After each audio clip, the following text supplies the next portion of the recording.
kus rabas käu ja huul üle terve Setomaa. Ja Tobinsahamm loomkad nüüd mi oled enne nüüd Vatsalaal vist jo 40 aastat, aga Varhila nüüd on Muusvadahamm, Võmmorskihamm, Verska, Saatsarinna, Sapolda, Laossina, Mikitemäel, egal pool nüüd ettes loomkid ja veertedes. Kuidas see loomka käib? Kõigepealt tuleb tal vanastel kohki mäe küle peal, kohal see on liivane kallak ja liivane külgöl. Ja toom siis loomka on ka S-kandehamm, S-muudu. Et Värskahamm võida tõistmuudu, aga meil tettas katta taskoga, üks tasko, tõõne tasko. Ja siis on niimoodi, et ta peab väga hästi nagu ära ilestama, et oleks tuud kiirust, et ta jagasi munne lakki ja kõike tuud. Ja meil on sealt opanu siis vana mehe sealt loomka tegemist ja mul on ka siis Kullaillo, kes mulle kohki 45 aastat tagasi nagu selet ja näüdes ja mina tuu Kullaillo järgi tii ja praegu mul on siin latse, praegu on siin tiida ja abimehe ja loomka ütleme välja timmija. Kui kaua selline loomka tegemine aega võtab?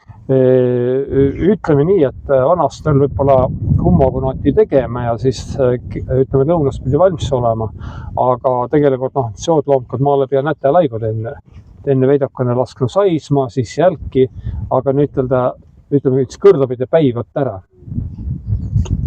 Ja vanasti ma kuulsin, et ka täiskasvanud käisid mängimas, praegu on vist rohkem nagu laste mäng. Jah, et vanasti olgi ta nagu vannameeste või täiskasvanud meeste nagu lõbu oli. Ja meil kõneldas, et eski veel niimoodi, et seal loomka või munavertamisaigu tooti meestele lõunasüük ka, loomka mõned lähes kodu.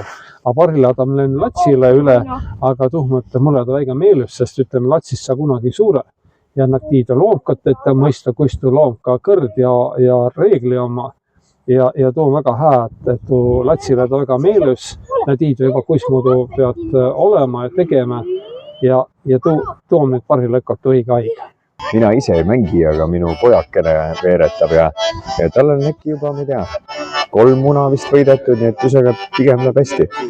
Ja hea, mitmes kord teil on üldse siin loomkal käia? Äkki 4. kord või võib-olla isegi 5. kord, et me oleme erinevatel loomkadel käinud, et siin Kõrnaare hoovis me oleme vist äkki 3. korda, aga muidu paar korda oleme käinud mujal ka. Neid mägesid on üllataval kombel on ikkagi päris palju siin Setomaal kokku. Ise olen nagu Põhja-Eesti mees või Rakverest pärit ja kui me esimest korda tulime ja kohtusime selle munaloomka traditsiooniga, et siis see tõesti oli väga põnev ja siiamaani on põnev, aga me kuulsime selliseid lugusid, kus kunagi munaloomkat mängiti või tehti ikkagi niimoodi terve päeva.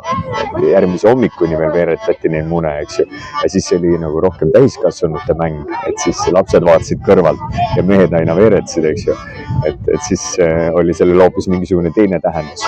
Aga kahtlemata väga põnev ja väga tore, et selline asi on. Ja just täna hommikul mõtlesin selle peale, et tegelikult see iva võib-olla sellel sündmusel ja teistel ka Seto kultuuris toimivatel sündmustel ja tähtpäevadel on ju see väärtus peitub ju sellest, inimesed tulevad kokku ja see hoiabki seda kogukonda kuidagi nagu elus, et see kogukond ei eksisteeri kuskil vaakumis, et sa peadki nagu seda kuidagi nagu ellu tooma ja läbi selliste sündmuste, et film mängib, eks ju, inimesed tulevad kohale, veab, isegi päike paistab, eks ju, et selles mõttes väga tore.